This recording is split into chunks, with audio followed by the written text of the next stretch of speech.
Thank you very much, Deputy Speaker, and may I say what a great privilege it is to be able to participate in this debate today.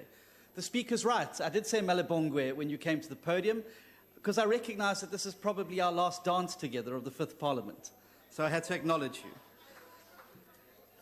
So it is a privilege to participate today in what will probably be the last budget debate before the Fifth Democratic Parliament draws to a close, and we start to prepare the legacy report for the transition into the Sixth.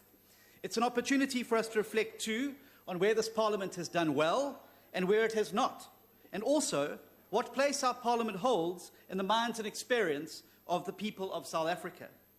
In doing so, it would be wrong to ignore the fact that trust in Parliament as an institution of democracy has plummeted from 65% in 2004 to 38% in 2015.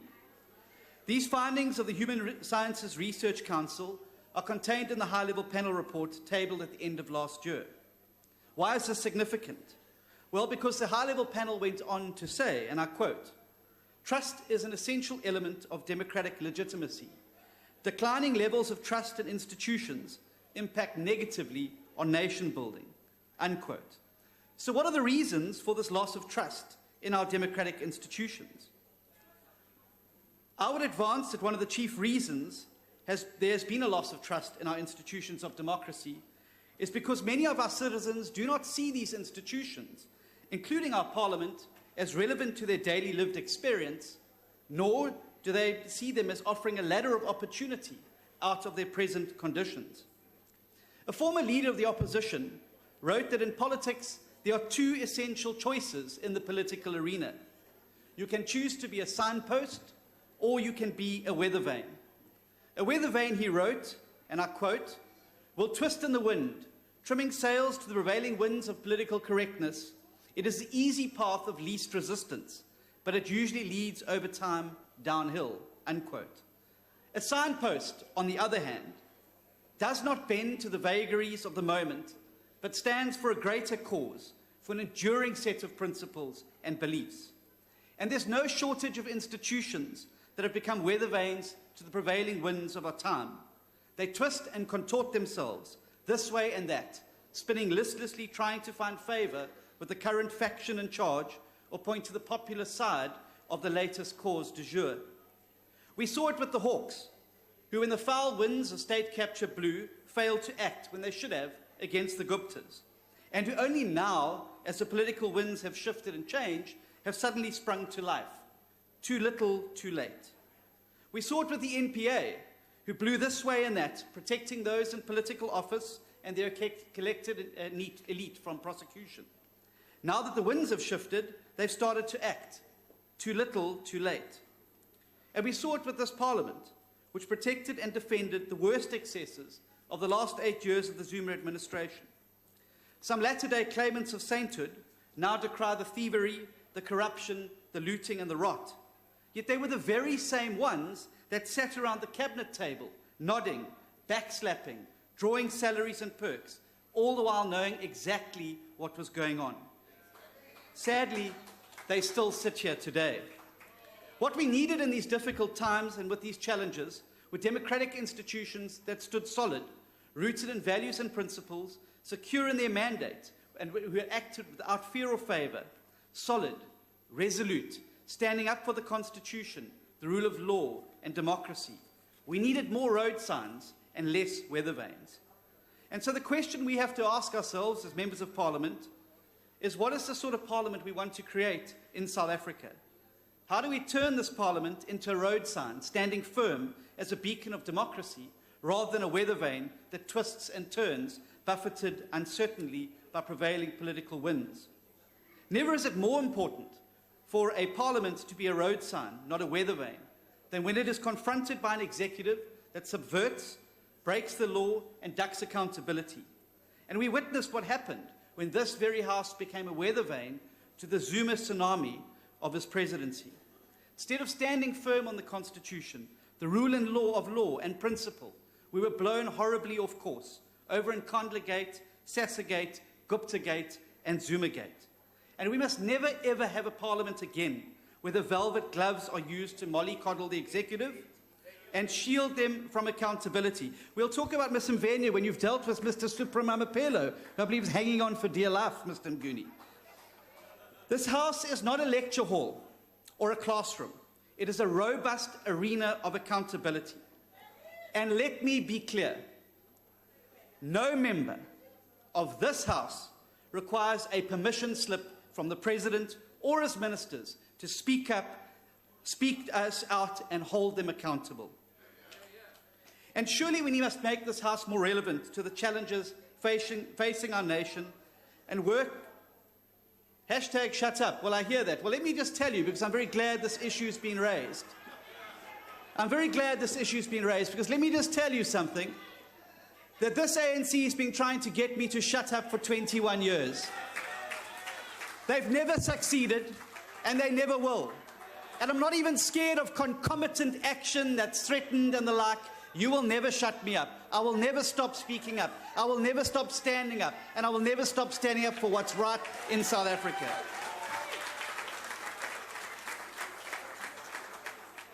We have an unemployment rate of nearly 10 million South Africans.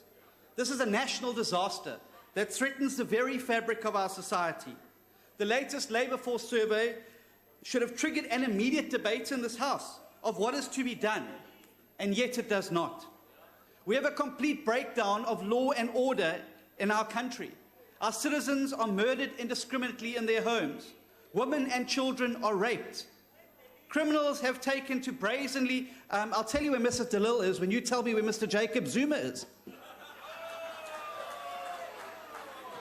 This House should be debating a plan of action on how to restore law and order across the land, and yet it does not. We have a crisis of poverty in our land. I'll tell you where Marietta is when you tell me where Paulo Jordan is. We have a crisis of poverty in our land.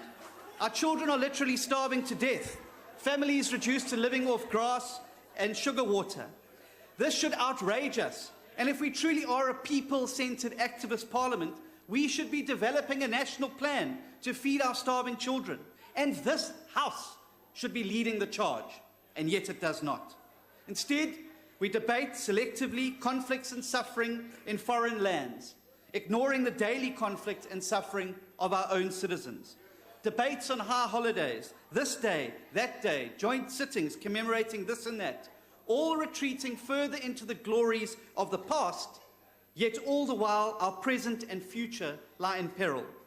It's little wonder we have this widening trust deficit. Where to is the future focus? A vision oriented with an eye on the future to come. Our House should be initiating debates that point the nation towards the future. Because believe you me, if we're facing challenges now, innumerable challenges lie ahead of us. The legislation we pass, the debates we have, the policies we implement, the oversight we do, should be preparing our country and our people, not only for the domestic challenges we currently face, but the global challenges that will confront us as a nation going forward. We should be debating, and this Parliament should be on the very cutting edge of that debate, on artificial intelligence advancements. The job market is going to change rapidly in the next 20 to 30 years. Jobs and work as we know it today will simply not exist. We need to prepare our country and our people for its impacts and position ourselves to be able to take advantage of the huge opportunities that come with it. Major advances in technologies, the Internet of Things, drones, biotechnology, it's all going to force us to compete, to attract even more, to attract investment. But we cannot compete if we're not having these debates to prepare us for the future. We cannot compete if we're still indulging in backward-looking analog debates on the past in a rapidly evolving future-focused digital era. And we have a golden opportunity to leap this technological divide. Our education system is broken. Our skills and technological capacities are hamstrung and constrained. Policy failure and poor planning has left our citizens, particularly our youth, massively vulnerable. The 2016 Global Information Technology Report, released by the World Economic Forum, ranked South Africa last in maths and science for the third consecutive year. Our disjointed and outmoded education and skills development processes, research and development, all need to be massively overhauled anyway. And we have the opportunity to do so in a way that gives South Africa the competitive edge in the new economy to come.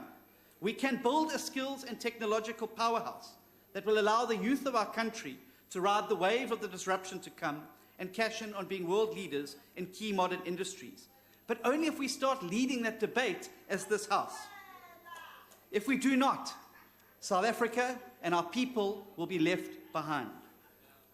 One of the primary functions entrusted to this House is the passing of legislation. This is not an era where there's much to boast about. The Fifth Parliament's track record on passing legislation has been abysmal. In the 2017 year, the House passed only 11 pieces of legislation. Taking into account the financial legislation we're bound by law to pass anyway makes the figure even more miserable. The truth is we've not sat enough and often enough to work on and pass legislation. This has led to a massive backlog of now 34 pieces of legislation in the NA and 15 in the NCOP. The high-level panel acknowledged the shortcoming and expressed its disappointment in the key failure to legislate effectively when it said that, quote, the time it takes between the first submission of legislation to Parliament and its passage is too long, unquote. We did not, however, require the panel to point this out. A perusal of the Programming Committee minutes, the Joint Programming Committee minutes over the course of the last 3.5 years, shows how the opposition repeatedly sounded the warning about the legislative logjam and the need to intervene, prioritise and make provision. We made suggestions repeatedly on what would need to be done, yet these were ignored. We have become the legislature that does not legislate. But allied to this is the budget of Parliament begs a further question, and that relates to our actual capacity as legislators to legislate.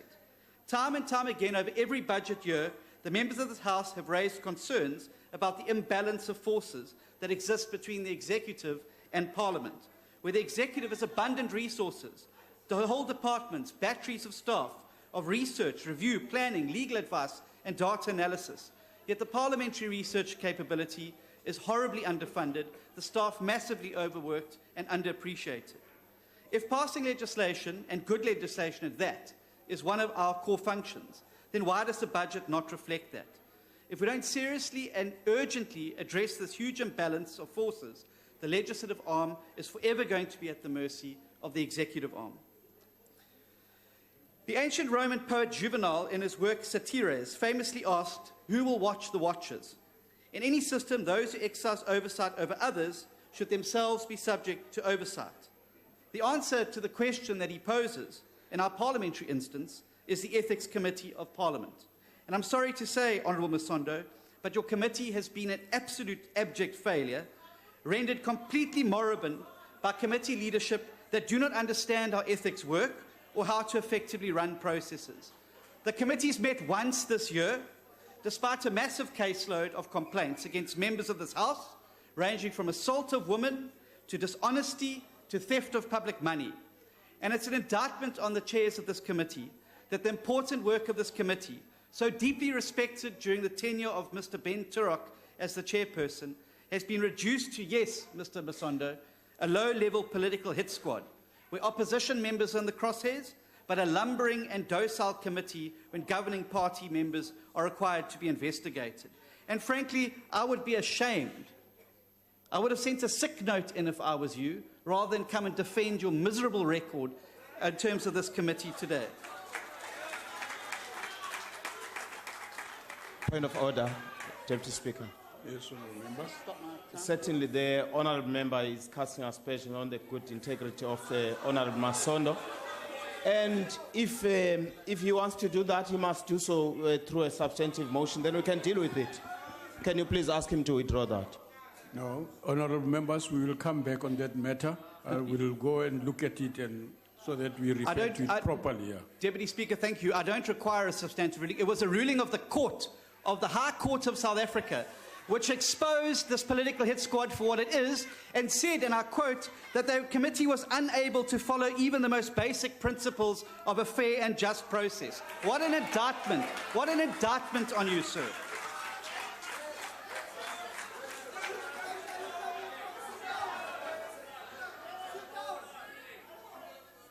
Order once again, Honourable House Deputy Speaker. Honourable Deputy Speaker, you have made a ruling that you will come back to that. It means you will check Hansard and all. I think that it is absolutely uncalled for the honourable member to continue on the same note because it disregards your ruling. Thank you. Okay. No, honourable member, I'm listening and I will make a ruling at the appropriate time. This is the same committee who, when we lodged the first complaint against Honourable Manana, have still not dealt with it. He's on to a second transgression, and they still haven't dealt with the first one. Just shows you the state and how seriously they take action against ANC members, and how quickly they moved when it was the Honourable Mayamani. Mr. Sheikh Imam, I see he's done a hit and run. He's not here. I just want to say that he's the ultimate in hypocrisy, because I want him to tell me which NFP members are living in the Acacia Park, Pelican Park, and the others, because he decries the fact that members have that. He talks about the overseas trip, the very impressive and important work we did there, Madam Speaker, to Ghana and London, but fails to point out that his own chief whip of his own party attended the very same study tour. That is rank hypocrisy. And when you go out, Madam Speaker, to do the investigations into the constituency offices, please do take a little bit of time to speak to the staff members in that office. Because in Mr. Imam's office, a staff member had to get a restraining order against him because he kept threatening him and illegally docked his pay. The poor man had to go to various courts of law to try and get justice. Deputy Speaker, point of order again. Yes, honourable member. Honourable Deputy Speaker, this is definitely personal and it cannot be right. It's casting aspersions. Yes. It can't be right. Honourable member, that's sustained. That order is sustained. Go ahead, honourable member. Deputy Speaker, may I address you? Yes. Which rule was honourable member referring to? Honourable member, That it was personal. What rule is that? casting. Please quote the rule. No, please quote the rule. Honourable Please member. quote such rule. You can't Honourable make them member, up. take your seat. Take your seat. Honourable member, it's important that we desist from those personal on members, as is required by the rules. Proceed, honourable member. Out of respect for you, Chairperson, I'll withdraw, and I will certainly share with the press the copy of the affidavits and the order of court, because it's very clear that the ANC are covering up for unfair labour practices. You know, they talk about the farms and everything going on there. They're covering up here for unfair labour practices. But I would then again take very, very careful note of taking advice from Mr. Sheikh Imam. Political parties have one job, and that's to contest elections. And when you can't even register for the last election held in South Africa, I've got to ask yourself, how seriously can you take Mr. Sheikh Imam and his party? The Honourable Killian threw her own party under the bus, and I agree with her list of indictments against the government, Home Affairs departments that are in absolute disarray, clinics that aren't working, Deputy Speaker. hospitals Yes, that are honourable falling member, apart. what are you raising on? Just take a seat, honourable member. Yes. I'm asking whether Honourable Steenhuisen is prepared to take a question. Yes, honourable Steenhuisen, are you prepared to take a question? I'll be consulting in Barney's after the sitting. Happy to take it there. So the Honourable Killian there spoke about that, and she then accused the Honourable Waters of misleading this House. Well, it'd be very nice if she maybe attended from time to time the Parliamentary Oversight Authority, where in front of ANC members, that information was released to the committee in the budget hearings of the last quarter. So if you're accusing anybody of lying, please can you go and take it up with the Parliamentary Budget Office and the parliamentary officials who give us the information in the committee, again, casting aspersions on your own operation. With friends like that, who needs enemies? I do just want to say that our Parliament has achieved much, but it's also fallen short of what our Constitution expects from it. I think we can do better as a Parliament, and I think that we can do better as parliamentarians. This House has to become a place that realises the very best dreams of the hopers and defeats the worst intentions of the haters. The House has to become a place where freedom is defended. The House has to become a place where opportunity is expanded. The House has to become a place where diversity is celebrated, and the House has to become a place where fairness is legislated. And if this great Parliament can be that road sign, standing firm through even the darkest night and strongest storms, resolutely directing us to a new hope, then the answers to the questions that we ask will be answered. The power to solve the media challenges that lie in our hand are before us. We need to have the courage to grasp them. Your time is expired. The challenges lie ahead of Honourable us, and we must all grasp them together. Thank you. Honourable Vincent.